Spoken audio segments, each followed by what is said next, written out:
Evening and welcome to our IABC Queensland September event.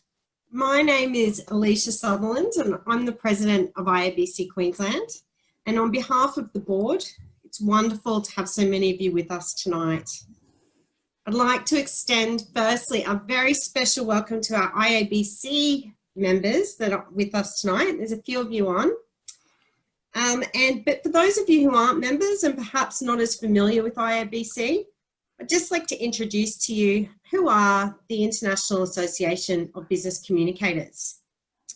And so we're a vibrant global association representing communications professionals. And we're all about creating connection, like what we're doing tonight. And with what's happening in the world today, professional communicators are arguably never more relevant than right now. We have many thousands of members in chapters around the world, and we support our community with innovative thinking, shared best practices, in-depth learning, and career guidance. And best of all, we'd love for you to join us. So if you want to find out more, visit iabc.com or just follow our LinkedIn company page, or get in touch with myself on LinkedIn or any member of the IABC Queensland board. I'm delighted to have you all with us tonight. Before we get underway, I'd like to warmly welcome Beck Norton, who will be joining us tonight. Beck is a visual facilitator and graphic recorder who captures ideas and conversations in a dynamic visual display that helps support lasting engagement. We all know that a compelling visual adds depth and captures eyeballs, and that's where Beck's skills come alive. Beck, are you on the line there at the moment with your video? We just can't see your face right now, but perhaps you're on the next screen. There she is. Give us a wave so everyone knows. There you are. Hi, everyone.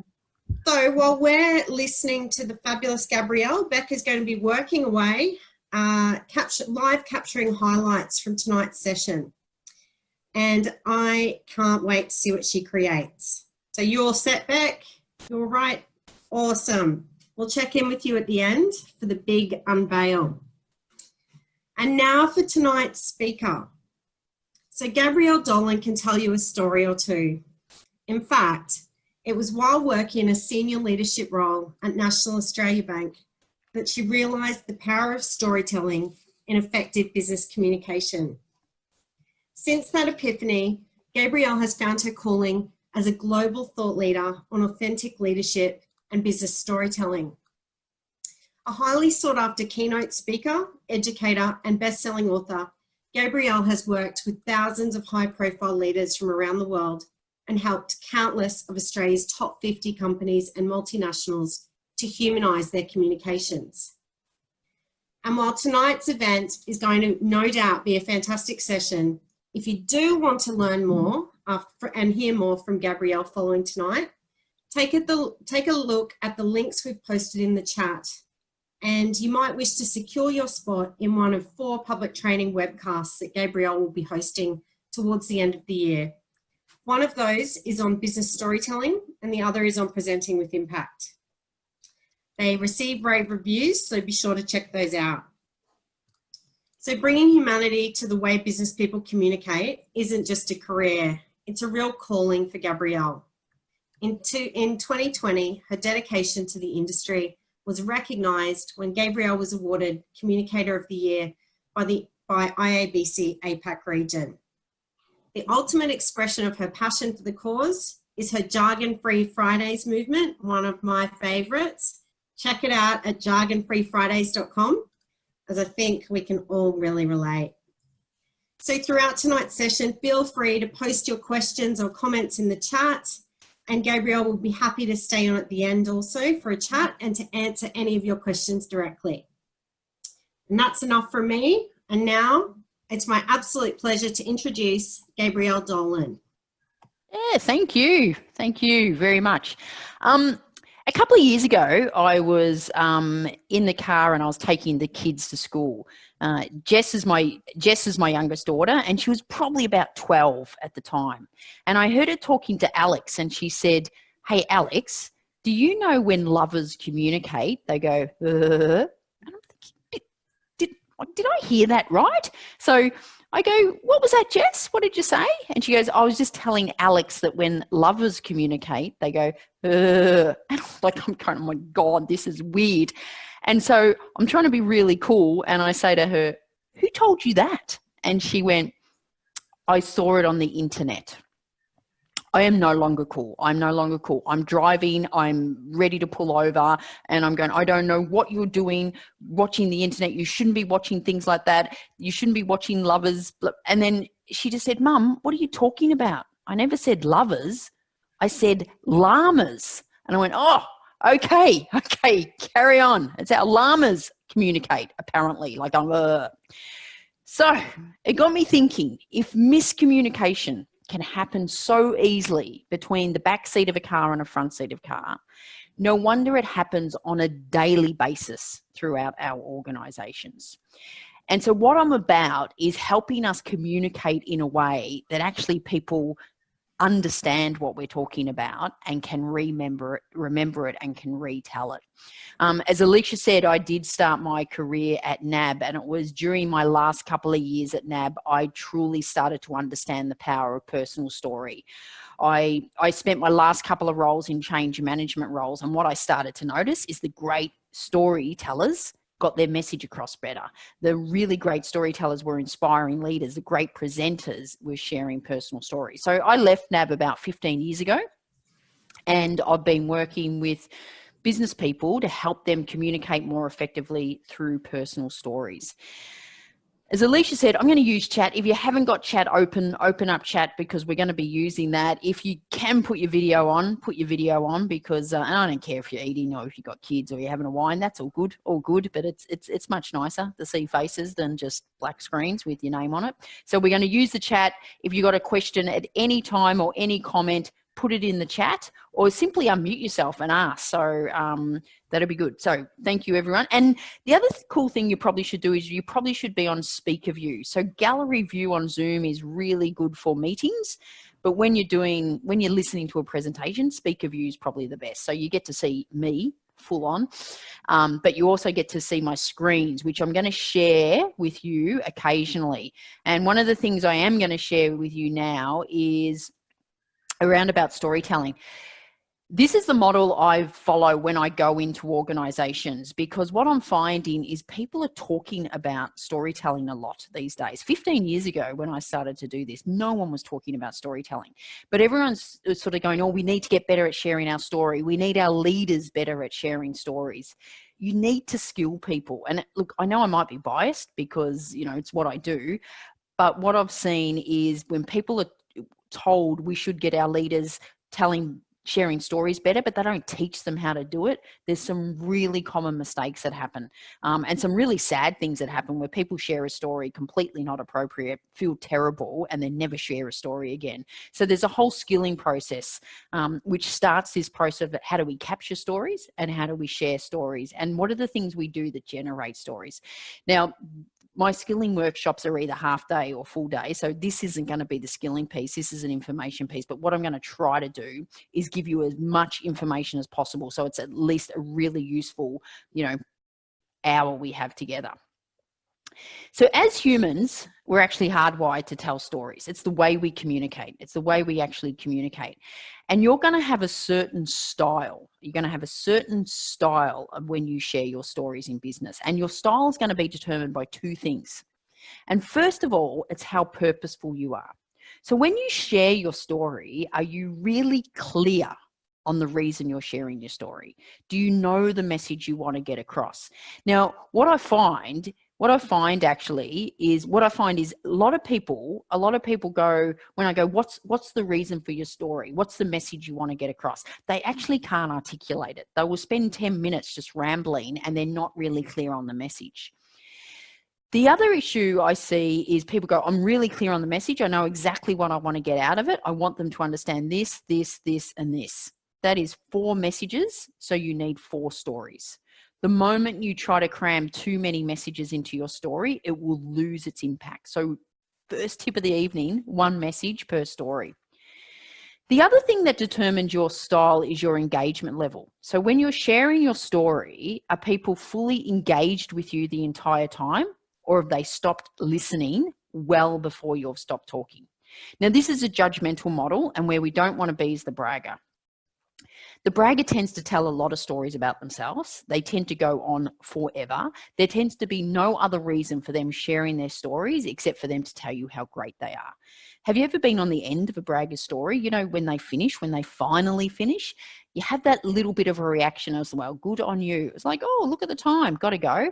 So I'm not suggesting that you don't want to share stories about the good things you've done, but you don't want them to feel like you're bragging. So, you know, bring in some humility, bring in some vulnerability, even some self-deprecating humor will drag it out of that bragger space. The other style we see is the joker. So the joker tells really entertaining stories. Love the joker stories. But the joker misses out on this amazing business opportunity because they don't attach a key message to it. So people remember the story, but there was no message to it. As Alicia said, I do presentation training as well as storytelling training. And I will often have people go, I've been told you should start your presentation with, you know, a funny joke or a story as a bit of an icebreaker. If it's related to what you're about to talk about, then yes. But what I see is people do it purely to be funny, and then they go on and do their boring PowerPoint presentation, and the only thing anyone remembers is the funny story at the start. So we don't want to be funny just to be funny. The other style is the reporter. So the reporter is really clear on why they're sharing the story. They know the message they want to get across. But the reporter tends to use only business stories. Now, there's nothing wrong with business stories, but that is the default of the reporter, and that is where the reporter stays. The reporter also tends to bring a lot of facts and figures and statistics into their stories. And the moment you do that, it will lose its engagement. And the reporter believes case studies are stories. Case studies are not stories. There's nothing wrong with case studies. They provide really valuable information, but they're not stories. I run a business on storytelling, and I absolutely use case studies, but they're not stories. And as we go through the next, 20 minutes or so, I hope that's clearer. And then finally, we have the inspirer. So the inspirer is crystal clear on why they're sharing the story. They know the message they want to get across, but they tend to share a personal story to do that. Now, when I say inspire, I'm not saying that it has to be the most amazing, inspiring story, but do you inspire action? So when you share your story, do people do something different as a result of it? Do they feel something different as a result of it? Or do they actually think something different as a result of it? So after they've heard your story, is there a little bit of reaction? I was like, oh yeah, that's a good point. I never thought about it that way.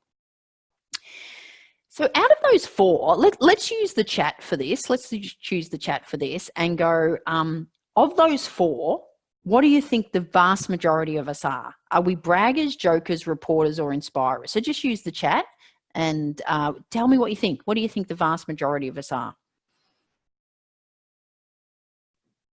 Yep, reporter, reporter, reporter, reporter, reporter, reporter. Absolutely spot on. Every country I've worked in, every industry I've worked in, every company I've worked in, the vast majority of us are reporters. The vast majority. Again, using the chat, why do you think that's the case? Why do you think the vast majority of us, either you, individual, or the leaders you work with, why do you think we're reporters? Why is it that the vast majority of reporters? Okay. It's a bit hard. It's not an ex-journo. Yeah, an ex-journo is going to do it. But not even yourself. But it's safe. Facts are easier to recite. Yeah, they get your data-driven. We're in a data-driven field. It's comfortable hiding. Yeah, we don't like to be vulnerable. Absolutely, it's safe and easier. It's black and white. We're told to believe the facts. That's a really good point, Cam. So there's a few lack of imagination, Tim. Yeah, you've sort of covered a lot. There's a few reasons. A, it's safer. It feels safer. We don't have to reveal anything of ourselves. It's easier. It's, you're just passing on information. And we're sort of being conditioned that facts give us credibility, that you can't argue with the facts. Well, of course you can argue with facts. We've been told all our life that works, personal, don't mix the two. Just give me the facts. No, I've never heard anyone say, just give me the story. So we think this is the professional way to communicate. We think when in business, We should communicate this way because it's credible and it's professional. But we know, we've all been on the end of that, and we know it's just not very engaging. Now, I'm not suggesting for a second you don't need the facts and figures. You absolutely do. But sometimes all they're doing is informing people, which is sometimes all you need to do. But how do you move to that inspire? If you're talking about how do we get people to like do something different or think something different or feel something different, how do we get our message across that they're not thinking that we're saying llamas and they're not thinking lovers? How do we do that? It's through a story that can help you do that. Now, let me give you an example. I want to share an example here that I think is a great example of what I mean by an inspire a story. I did some work with a risk team. So it was the entire risk team. There was about 10 in the group, and Rosemary was the head of risk. And she said that the biggest issue we have, and certainly the biggest issue I have, is that when I'm talking to the business units I support about risk, they all look at me and go, well, you're the risk manager. That's your job. And she said, it doesn't matter how many times I've told them that I cannot manage their risk for them. All I can do is help them manage their risk. The behavior doesn't change. She goes, the message does not get through.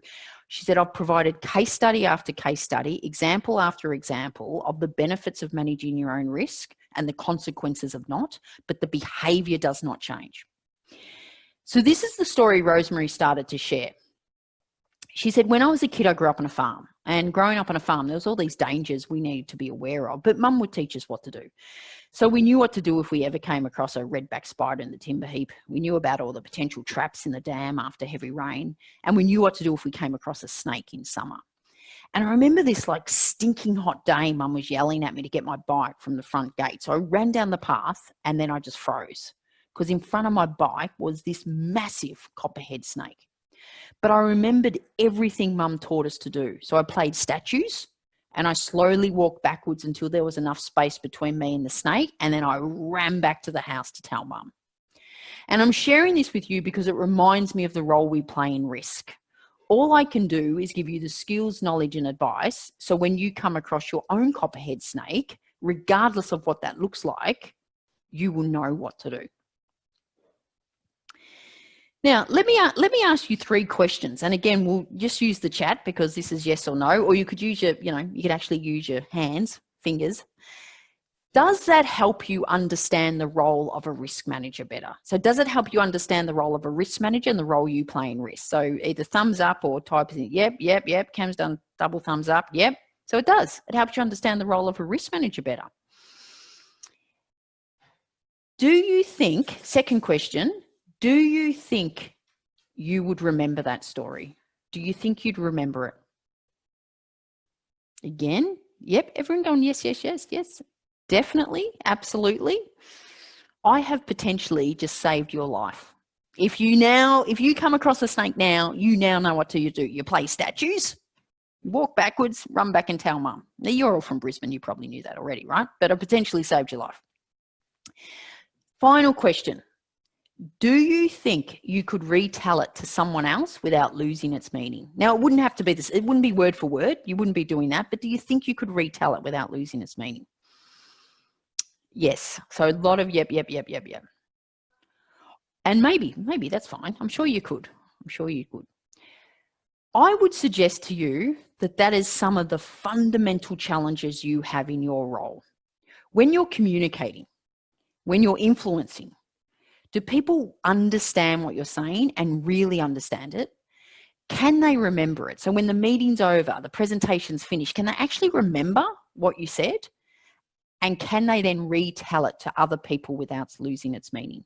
So can they understand, remember, and retell?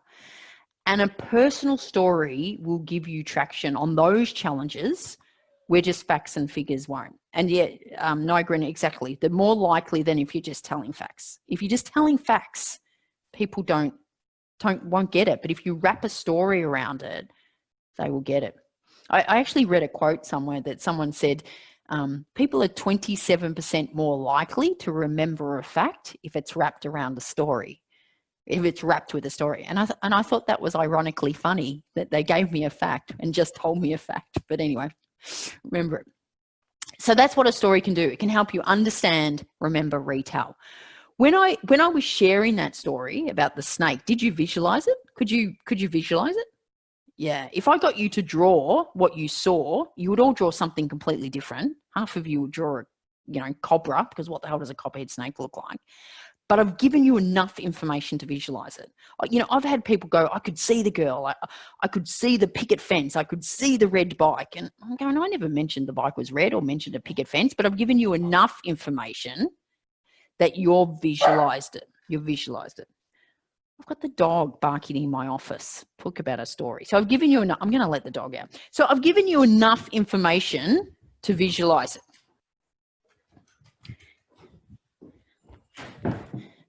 There you go, dog's out. The other thing that happens is the reason you'll remember it, because the brain processes emotion differently to logic. So the dog's name is Digger. He's an Australian Terrier and his name's Digger. How appropriate. The brain processes emotion differently, right? So first of all, it processes it faster. Our brain processes emotion really quickly, and then logic catches up. Anyone in traditional sales roles will tell you people buy on emotion and justify on logic. And whether you're buying a pair of shoes or a watch, or you're buying into an idea, whether you're buying into a strategy or values or a change, people buy into that on emotion and they justify it on logic. So you still need the logic, you still need it, but people aren't buying into it on logic. They're just being, informed by the logic. The brain also processes, it stores emotion in the long-term part of the brain. It's one of the reasons you'll remember that copperhead snake story, because it's sort of already weaving its way, like a bit like a snake, into your brain, because it's tapped into emotion. And we know this, sometimes there's things that happen in our life. We have such a strong emotional connection to them that we remember exactly where we were and what we were doing. I don't know about you, but I know exactly where I was when I heard about Princess Diana dying. I know exactly where I was when I heard about 9/11. I even know exactly where I was when I heard about Donald Trump being elected. So, like other major catastrophes that have happened in our life, we know exactly where we were. Do you like that one, Mary? Yeah. So that's what it can do. Stories can help you visualize something, and it can help you feel something, and that's why they're a really powerful way of communicating. If you think of some of the great speakers you've seen, probably the only thing you can remember is the story that they've told. So what I think would be really, really useful for our time together is that you walk away being very, very clear what makes a story a story.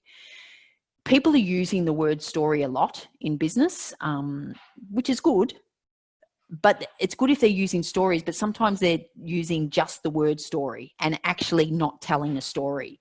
Have you noticed there's a trend going on at the moment on websites, and they changed the About Us page to Our Story? I can't help myself, but I get in and look, and 9 times out of 10, it is not a story. So calling something a story doesn't make it a story. A timeline of your company does not make it a story. You're probably all going to madly look at your own websites tomorrow and see if it's actually, the story is a story. God, there's so much distraction going on. This is when you do a thing over dinner time. All I can hear now is my daughter chopping up food, which I shouldn't really complain about when my 16-year-old's cooking dinner, but there you go. So let's be really, really clear on what makes a story a story. So does anyone shop at Reese? I don't think there's a store in Brisbane, but I'm not sure. But I love Reese. They're one of my favourite clothes shop. I buy a lot of stuff from them. And a few years ago, I'm in their store, and they are at David Jones. There you go, Trevor. Well done. I was in their store, and I find this little marketing, it's just a marketing postcard they have. And on the back, it says, "This is our story." And I pick it up and I say, I will be the judge. You can be the judge too, right? I need my glasses for this. Did anyone else think it'd be really cool to wear glasses one day? And it's just not. It's not. It's annoying, really. Anyway, you decide if this is a story. Reese is a world-class, modern British heritage brand positioned between the high street and luxury markets. From one store in London in 1971 to over 150 stores all over the globe today, Reese has established a design-led philosophy centered on creating directional menswear, womenswear, and accessories. It has become an authority on true style for both men and women. Story? What the hell? What the hell is that? A design-led philosophy centered on creating directional menswear and directional. What does that mean? I wear their clothes a lot. I get lost a lot until they put a GPS in the collar. Nothing directional. Yeah, like lots of words, blah blah blah, boring, black. It's bragging at the best, but it's bragging and full of corporate jargon. Whatever you want to call this, it is not a story. But they say this is our story, in capitals, mind you. Very confident about saying this is our story. And you're right, Nigra, and it's a business mission. Normally, a lot of company missions are like this, which mean nothing as well. Anyway, exhibit number 2. My daughter, Jess, suffered from sensitive teeth. So I was always on the lookout for toothpaste that she'd actually use. And I came across this in my local supermarket. It's called My Magic Mud, and it's activated charcoal toothpaste. And I pick it up, and the first thing I notice is the price tag. $18.95 it is. $18.95. My first reaction is, I'm not paying $18.95 for a tube of toothpaste. But then anyway, the second thing I notice is our story. So I pick it up, and I think I'll be the judge as well. Jessica Arman, a mother of 4 and avid entrepreneur, developed My Magic Mud to help with her child's sensitive teeth. What started off as a simple home remedy quickly turned into a successful family business and a platform to inspire others in the community to make magic through entrepreneurship. Now, I don't think that's the best story in the world, but I read that and I thought, good on you, Jessica Arman, good on you. I'm going to buy your toothpaste. I'm going to see if it works. I'm going to use this as a prop in my workshops, which technically makes that a tax deduction. See? Not just a pretty face, but can you see how that sort of feels like a story, doesn't it? And then this doesn't. It doesn't feel like a story at all. So I think it's really important we understand what actually makes a story a story. So I want to run you through my theory on what makes a story, and then most importantly, the considerations in business. So we have got a question here. So keep your questions. How big a part does the delivery of the story play in part building the connection? Yeah, you may have a great story, but if you don't deliver well, people struggle to remember. Yeah, look, I think Cam, I think delivery plays an important part, but I'm a big thing. I think it's content over delivery. So I think if you've got what I've seen is people have got a story, like people who would be, you consider really boring and dry presenters, and they get to the point where they share their story, and because it's a little bit personal, and when I'm saying personal, I'm not talking overly personal, like, you know, copperhead snake personal.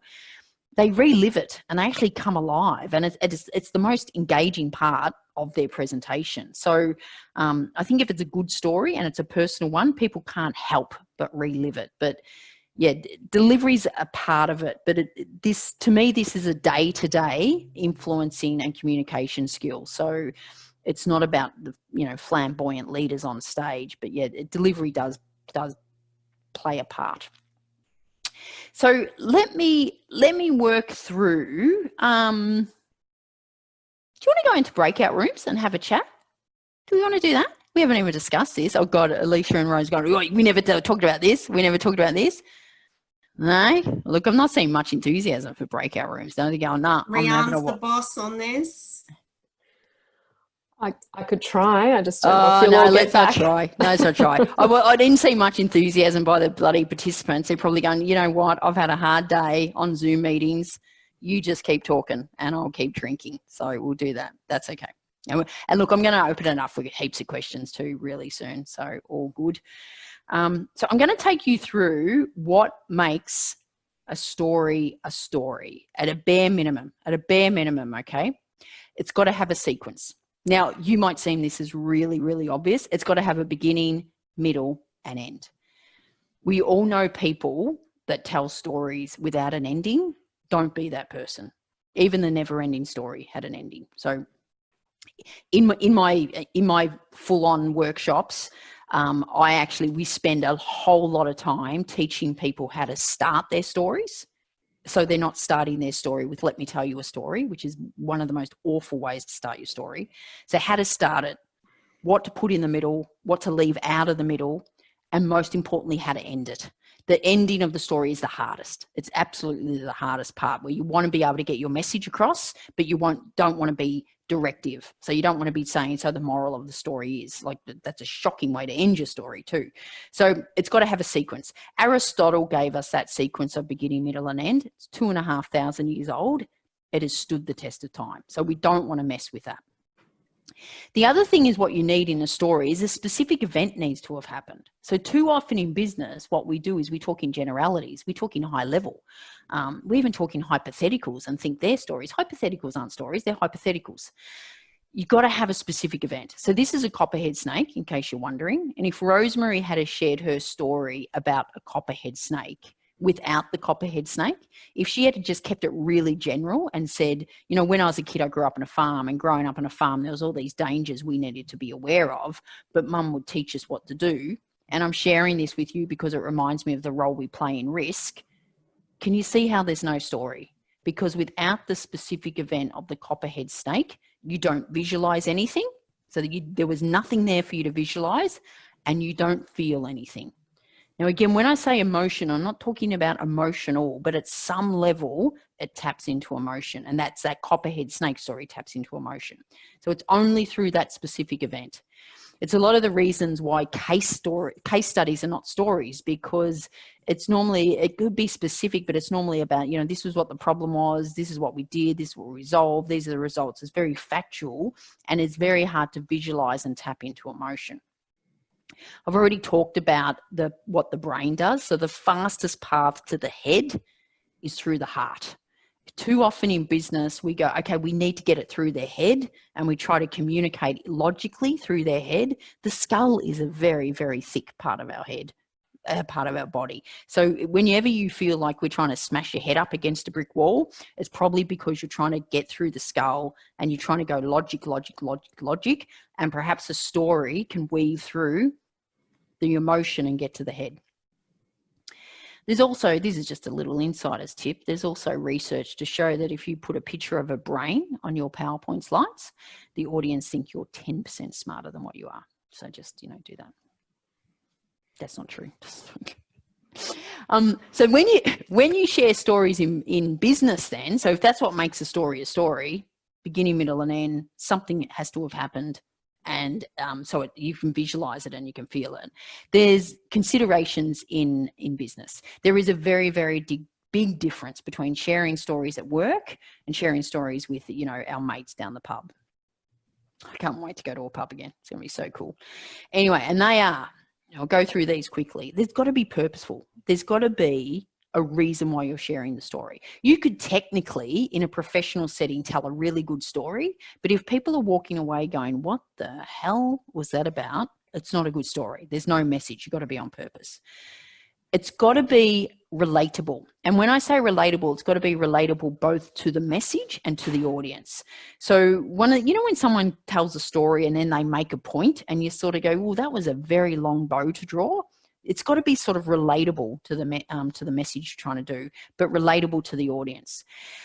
A word of advice, if you're sitting there thinking, I don't have any stories because I'm just normal, normal is good, because normal stories is what people relate to. Climbing, you know, stories about climbing Mount Everest, the summit of Mount Everest, I mean, good on you if you've done it, but I cannot relate to that. I get it's cold. I know you're not allowed to stay up there for long, but you can't relate to it. One thing we all have in common is we're all kids. We were all kids at one point. We've all done stupid stuff we regret. We've all done something we've learnt lessons from. We've all been given advice we didn't take that we should have. These stories are relatable. So the more day-to-day your stories are, the more relatable they will be. And the problem is a lot of people go, I'm not going to share my day-to-day stories because they're boring and no one would be interested. They are interested because we can relate to them. So being relatable is really important. The other thing is succinct. Rest assured, it doesn't matter how exciting you think your story is. In a business setting, they're going to come to the point where people think, get to the point. You want to be finished your story well before people are even thinking, get to the point. So my ideal time of a story is about 1 to 2 minutes. So yes, stories can work shorter, and yes, they can work slightly longer. But if you're in a business setting and you are sharing a personal story and it's going for 3 or 4 or 5 minutes, people have switched off. They've stopped listening. And sometimes they will just butt in and say, get to the point. And you don't want to be taking that long to get to the point. So 1 to 2 minutes.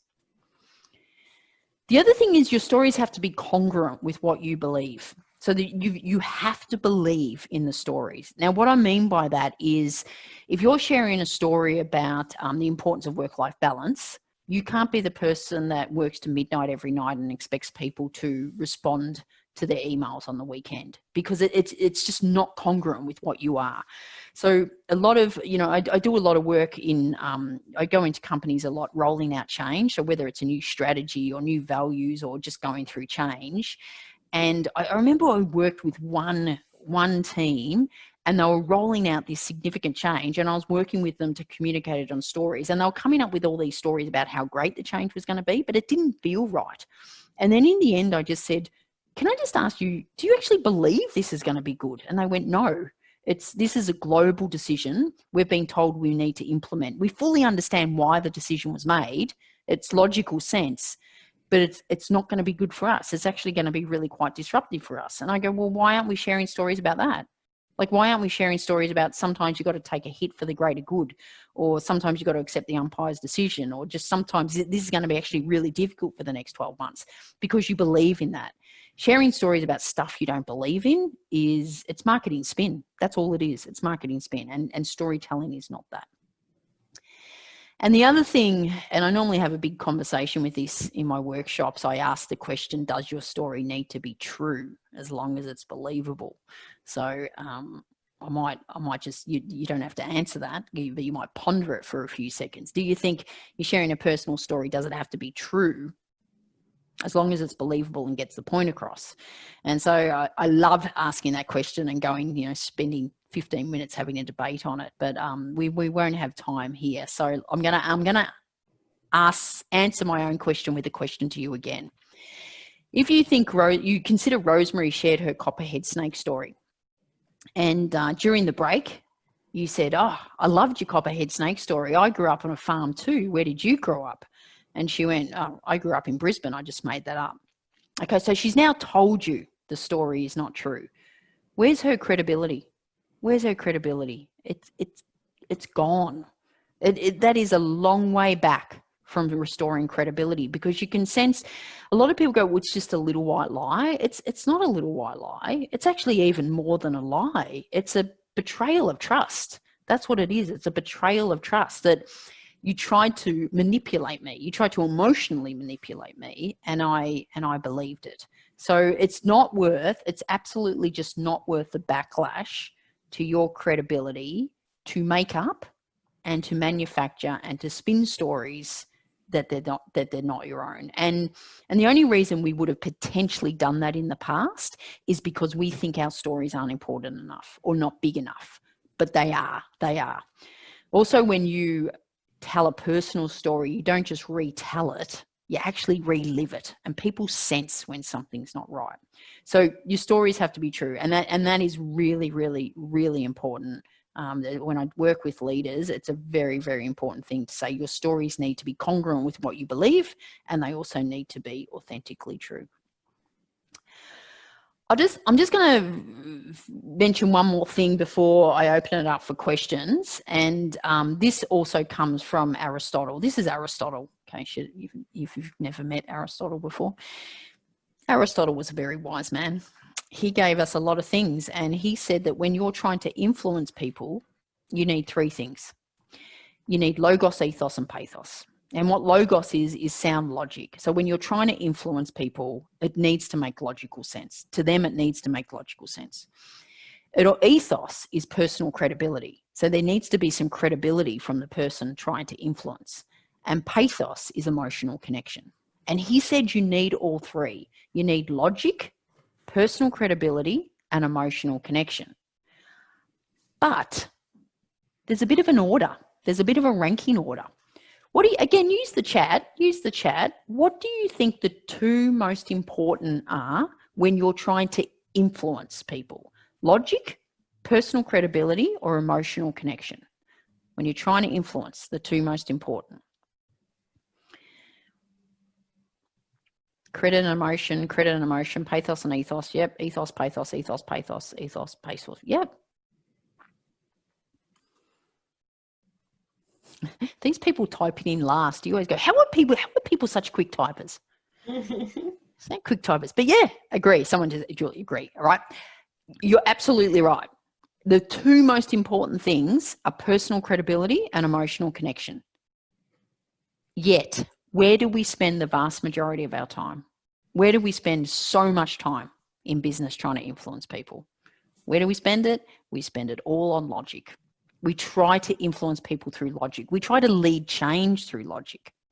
I would put it that the reason most change fails is because we try to lead and influence it through logic. Now, you still need logic. You absolutely still need logic. But all logic does is inform people, or it backs it up after they've made the emotional connection. I mean, you think about it. If logic did more than inform people, no one would smoke. No one would smoke if logic informed people. We wouldn't speed. We wouldn't text while we drive. We'd eat healthy and exercise every day, yet we don't, because logic just informs us. So a lot of the time, you still need logic, right? A lot of the time, all you need is logic. If you're giving a project status update, you're just informing people. It's just logic. If someone asks you what's the latest, monthly sales figure, you don't go, oh, that reminds me of a time when. You don't. You just provide logic. But so you think of storytelling, how you can use it strategically. So if you're doing a presentation and there's one key message you want to get across, have a story for that. If you're trying to influence people and you're not getting any headway, but it's like, why can't they get it? It makes such logical sense. Don't throw more logic at it. Use a story. If you're trying to influence people, if you're trying to get them to think something different, do something different, feel something different, then have a story. If you're trying to create a connection to something, then have a story.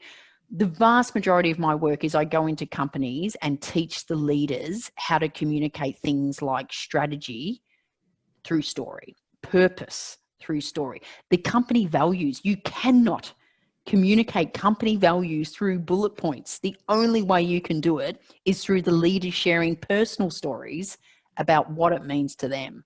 So yes, everything needs to make logical sense, but it's using these storytelling as a strategic way to communicate. I think I might leave it there because it's 1:15 and I could talk about this for hours, and I often do, but you guys are communications experts. You know what's going on. So I here open up for questions. So you can put it in chat if you like, or you can just simply unmute yourself and ask away. And I hope I haven't missed, if you put a question in chat and I haven't answered it, then simply put it in there again or ask away. Or feel free to unmute and let's have a conversation. Here we go. We've got one. Any tips for shifting managers' attitudes towards this?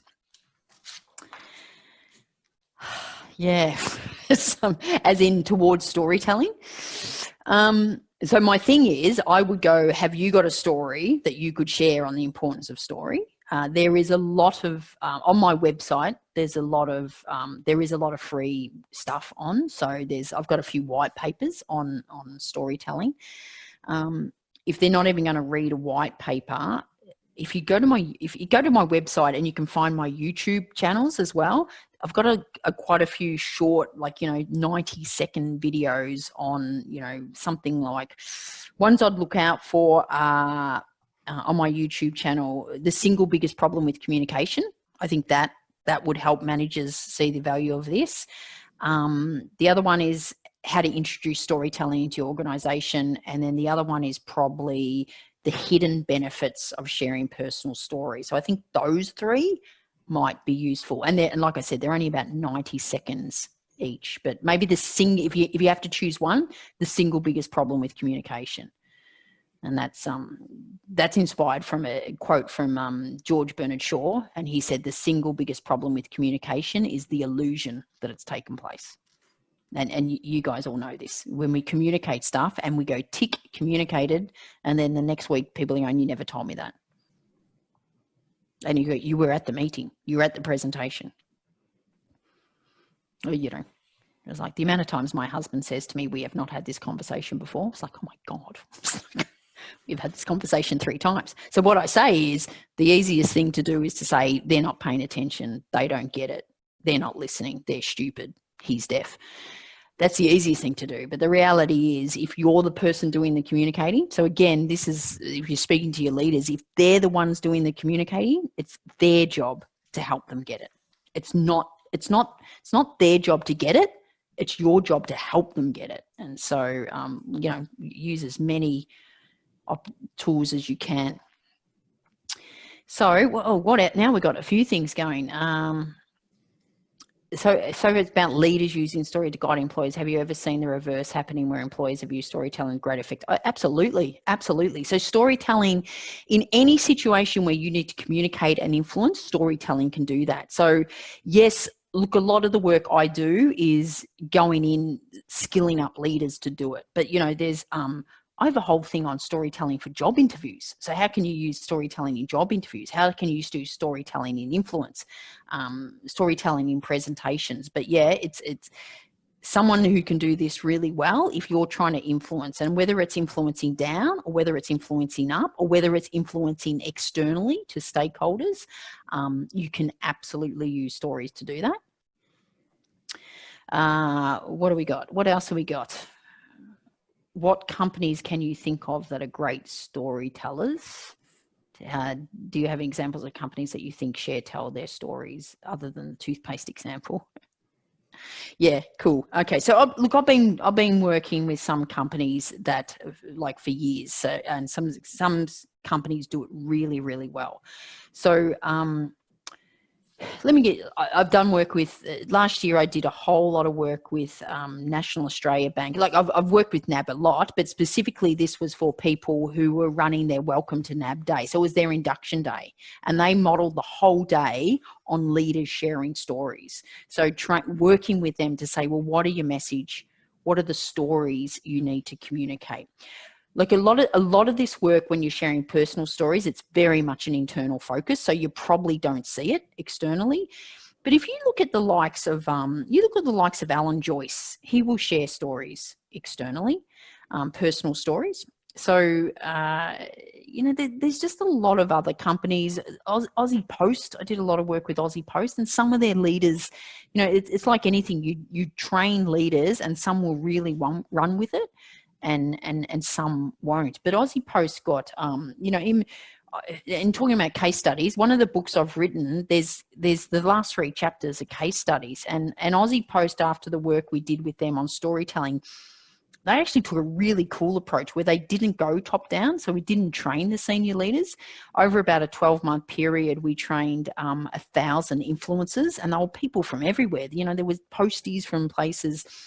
The people that attended that training, and it was like a 1.5-day event, and half the day was storytelling. They did other stuff as well.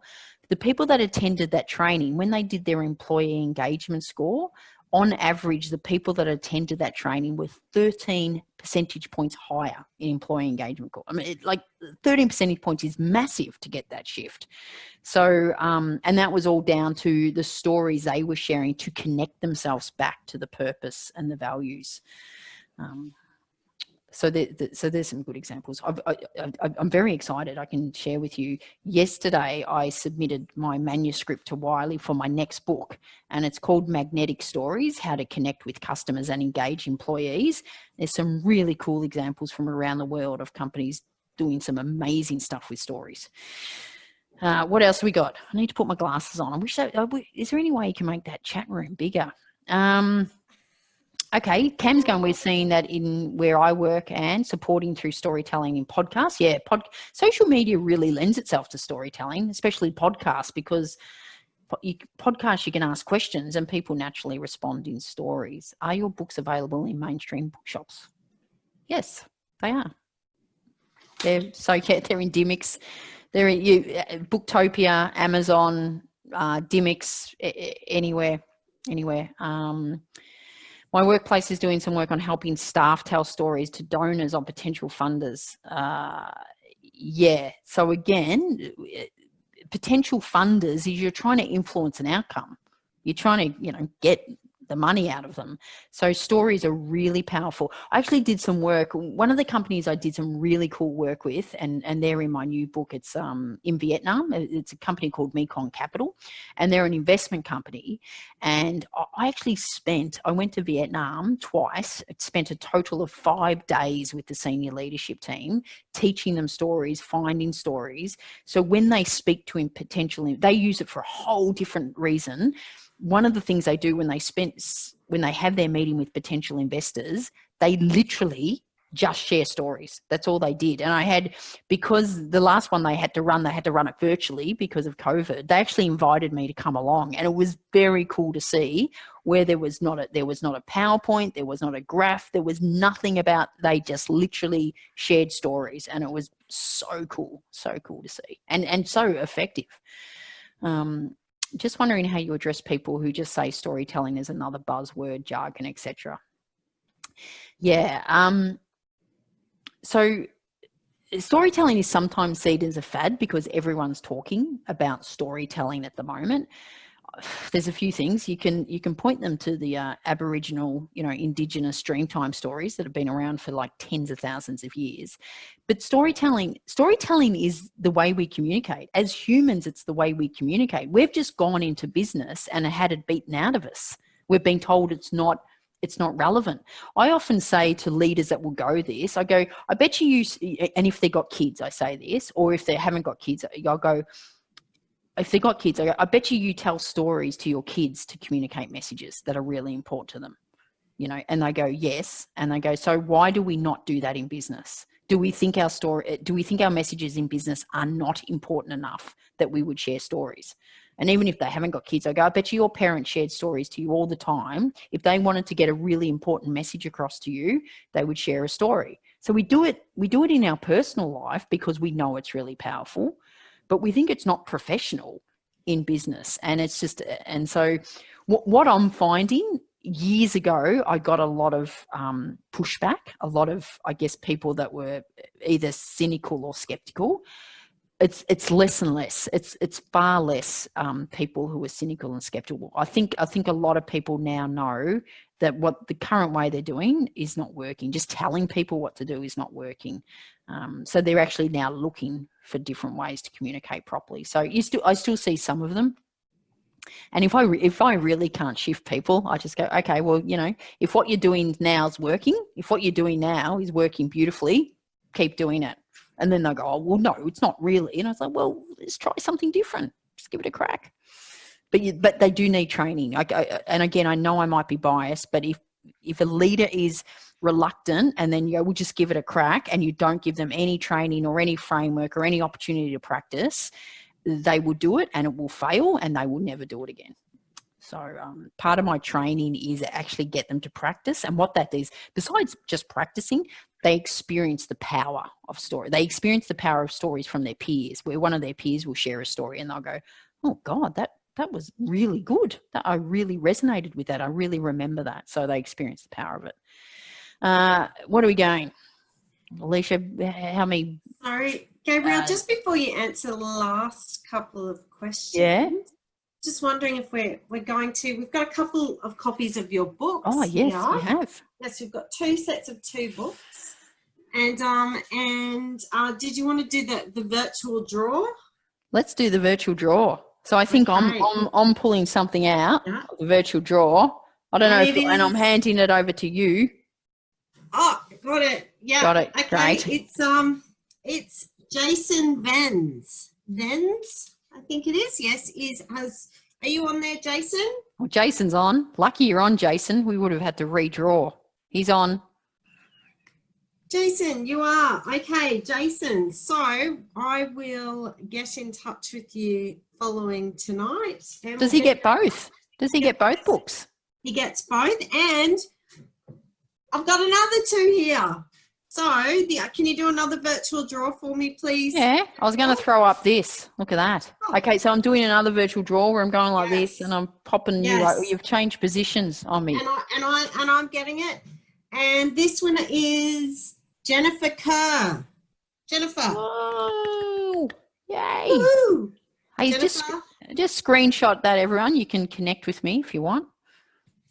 Well, you don't have to if you don't. You don't have to. If you thought this was shit, then don't connect with me at all. It's all good. It's like... that was fantastic. I'd also congratulations to Jason and Jennifer, and anyone else. Look, I'll confess, I tried to finish both before tonight, but I'm about halfway through both, and they're really, really great. Yeah, we'll get a lot of value out of those too. Cool. So have a read. I think I can quickly cover off on some of the couple of last questions. Do you find other countries' cultures are better at storytelling? There's very few difference. Some of the Asian cultures that are a bit reluctant to share anything about themselves are maybe a little bit reluctant to step into personal storytelling. Government, I do a lot of work with government on how to share stories. I just ran a storytelling session with the Department of Transport this morning, a half-day workshop, and it's all about how to connect better, not only internally but with the public as well, and how to influence change. And again, I do a lot of work with IT people, because ITs and engineers, there's a realization that anyone like in a specialist thing like that, probably communication is not a strength. So how do we get them better at that? But yeah, I'm doing a lot of I do a lot of work with engineers and IT people. So yeah. We might also check in with Beck, if that's okay. Beck, who's been hard at work this whole time. Are you ready, Beck, to show us where you've got to with your graphic recording of tonight's session? I'm really excited. I love these. I can show you where I'm up to. Just give me 1 second. Put Beck on the spot. This is like a brush with Arn, and you just like come and see what you've done, Beck. Well, just a brush with Beck. Yeah. Hoping the Sarah's going. That it shares it the way I hope it will. So give me 1 minute. No worries. So while you've got Sarah's asked a question, been seeing wonderful personal stories from working from home. How do we keep this momentum going? Yeah, it's been really interesting, Sarah, hasn't it? We talk a lot in large organisations like Telstra and a lot of places where we go bring our whole selves to work, and it's taken us to working from home for that to happen. Before we've allowed to bring our whole selves to work, we've been working from home. So I think that's going to be. I think it's going to be one of the many challenges when we go back to normal. How we don't lose some of the silver linings that have come out of this, and this connection with people, their whole self is one of them, and we've got to find ways to not lose that and not to just go back to the way we were. Okay. Yeah, great question. I can share where it's at. Okay, drum roll. Okay. Unfortunately, the ribbon isn't as lovely as I'd like, but that's where we're at so far. Oh, and I am impressed that you've got my branding colours down, Pat. It's fabulous. Starting to look really cool. What do we've got there? We've got the llama. You started off with the llama. Cool. And the snakes made an appearance. Yeah. That's incredible that you've just done that in less than an hour so far. I can't wait. So, Beck, is that right? Yourself or Gabrielle are going to post that on LinkedIn tomorrow for everyone? Wow. Yes, I'll send it through to you guys, but I'll also post it up tomorrow. Absolutely. And if anyone wants to also find out or connect with Beck or find out a little bit more about what she does, we've posted her LinkedIn profile details in the chat as well. So thumbs up on that, Gabrielle. Yeah, no, that was very impressive. Very impressive. We could have just read that. I didn't even need to be here, Beck. Look, thank you so much. One pager.